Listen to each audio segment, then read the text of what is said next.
Hello friends, welcome to Chennai சமையல். நம்ம இன்றைக்கி பார்த்திங்கன்னா வீட்டிலே வந்து சாப்பாடு மீந்து போடுச்சுன்னா அதை வந்து வேஸ்ட் பண்ணாமல் எக் ரைஸ் எப்படி செய்யுதுன்னு பார்க்க போகிறோம். இதுக்கு தேவையான பொருள்லாம் கீழே டிஸ்கிரிப்ஷன் பாக்ஸில் போட்டிருக்கேன், வேணுன்றவங்க பார்த்து தெரிஞ்சுக்கோங்க. வாங்க நம்ம வீடியோவில் போகலாம்.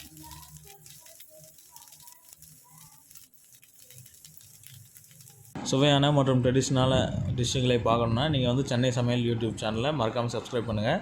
கூட வந்து பெல் ஐக்கானை ப்ரெஸ் பண்ணுங்கள். உடனே அப்டேட்டுகளை தெரிஞ்சுக்கோங்க. வாங்க வீடியோக்குள்ளே போகலாம். முதல்ல பார்த்தீங்கன்னா ஒரு பேனில் வந்து ஆயில் ஊற்றிக்கோங்க. ஒரு ஃப்ளாட்டான பேன் எடுத்துருக்கேன் நான் பெரியல. அதில் வந்து கடுகு லைட்டாக போட்டுக்கோங்க. கடுகு வந்து நல்லா பொடிக்கிட்டோம். சாப்பாடு வந்து நான் மீந்தது எடுத்து வச்சுருக்கேன் தனியாக. கடுகு வந்து பொடிக்கிட்டோம்.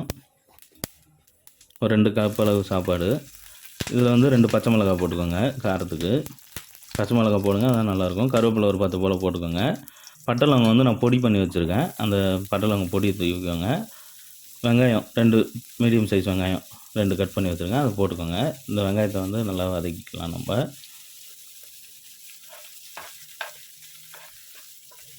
வெங்காயம் நல்லா வதங்கட்டும். பட்டை லவங்கம் வந்து நம்ம முழுசாக போட்டால் சில பேருக்கு வாயில் கடி போடும், அது டேஸ்ட்டே வந்து ஸ்பாயில் ஆகிடும். அதனால தான் வந்து நான் பொடி பண்ணி வச்சுருக்கேன். இப்போ இந்த வெங்காயத்துக்கு தேவையான அளவுக்கு உப்பு போட்டுக்கலாம். இந்த இதுக்கு தேவையான அளவுக்கு வெங்காயம் தக்காளிலாம் போட போகிறோம், அதுக்கு தேவையான அளவுக்கு உப்பு போட்டுக்கோங்க. போட்டு நல்லா வதக்கிக்கோங்க. வெங்காயம் நல்லாவே வதங்கிட்டோம். ஒரு 90% வெங்காயம் நல்லா வதங்கிட்டோம். அப்போ தான் வந்து உங்களுக்கு டேஸ்ட் நல்லாயிருக்கும். பார்த்திங்கன்னா நல்லா வதங்கிடுச்சு, உங்களுக்கு பார்க்கும்போது தெரிஞ்சு பாருங்கள். இந்த மாதிரி வதங்கிட்டோம். இப்போ வந்து நெருப்பு வந்து சிம்மில் போட்டுருங்க. சிம்மில் போட்டு மஞ்சத்தூள் ஒரு 2 சிட்டிகை போட்டுக்கோங்க. கரம் மசாலா ஒரு 1/2 ஸ்பூன் போட்டுக்கோங்க. மல்லித்தூள் ஒரு 1/2 ஸ்பூன் போட்டுக்கோங்க. மிளகாத்தூள் தனி மிளகாத்தூள் ஒரு 1 ஸ்பூன் போட்டுக்கோங்க. போட்டு இதெல்லாம் போட்டு மிக்ஸ் பண்ணிக்கோங்க. வெங்காயம் வதங்கினோன்னு தான் இதெல்லாம் போடணும். இது வந்து அந்த பச்சை ஸ்மெல் போகிற அளவுக்கு நல்லா போட்டு மிக்ஸ் பண்ணிக்கோங்க. நீங்கள் இந்த மிளகாத்தூள் மல்லித்தூள்லாம் வந்து ஸ்மெல் போட்டோம். அப்புறமா மீடியம் சைஸ் தக்காளி வந்து 2 சின்னதாக கட் பண்ணி வச்சுருக்கேன், அதை வந்து போட்டுக்கோங்க. போட்டு இதை வந்து லைட்டாக வதக்கிக்கோங்க. இதில் தண்ணிலாம் ஆட் பண்ண தேவையில்ல. தக்காளி நல்லா வதங்கிடுச்சு பாருங்கள், இந்த மாதிரி வதக்கிக்கோங்க. தக்காளி வந்து லைட்டாக தண்ணி விட்டு வேகும். தக்காளி நல்லா வதங்கிடுச்சு. இப்போ இந்த கிரேவி வந்து லைட்டாக ஓரமாக அந்த பேன்லேயே வந்து ஓரமாக நவுத்திட்டு இதில் வந்து நம்ம முட்டை ஆட் பண்ண போகிறோம்.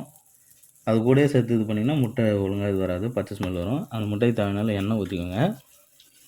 நான் வந்து ஒரு 4 முட்டை போட்டிருக்கேன். இது எக் ரைஸ்ன்றதுனால 4 முட்டை போட்டிருக்கேன். முட்டை கம்மி வேணுன்றவங்க ஒரு 3 போல் அது மாதிரி போட்டுக்கோங்க. நான் 2 கப்பு அரிசிக்கு எடுத்துருக்கேன், 4 முட்டை போட்டுக்கோங்க. முட்டைக்கு தேவையான அளவுக்கு சால்ட் ஆட் பண்ணிக்கோங்க. அப்புறமா வந்து பெப்பர் ஆட் பண்ணிக்கோங்க. ஆட் பண்ணிட்டு லைட்டாக இதிலே வந்து ஆம்லேட் மாதிரி ஆகட்டும் அடியில். அப்போ தான் வந்து உங்களுக்கு பீஸாக வரும். இல்லைன்னா ரொம்ப ஒரு மாதிரி குழஞ்சி போயிடும், ஸ்மாஷ் ஆகிடும். இந்த மாதிரி சும்மா பொடி மாஸ் மாதிரி பண்ணிக்கோங்க. நல்லா முட்டையை சைட்லேயே சிம்மில் போட்டே பண்ணலாம். அப்புறமா வந்து அந்த கிரேவி கூட வந்து மிக்ஸ் பண்ணுங்கள். நீங்கள் முட்டையை வந்து ஒரேடியாக கிரேவி கூட ஆட் பண்ணிங்கன்னா வந்து உங்களுக்கு நல்லா இருக்காது. முட்டையும் அந்த தக்காளி கூட சேர்ந்துக்கிட்டு ஒரு மாதிரி இருக்கும். அதனால் முட்டையை தனியாக பொடி மாஸ் ஆக்கிட்டு நல்லா வதக்கி எடுத்துக்கோங்க.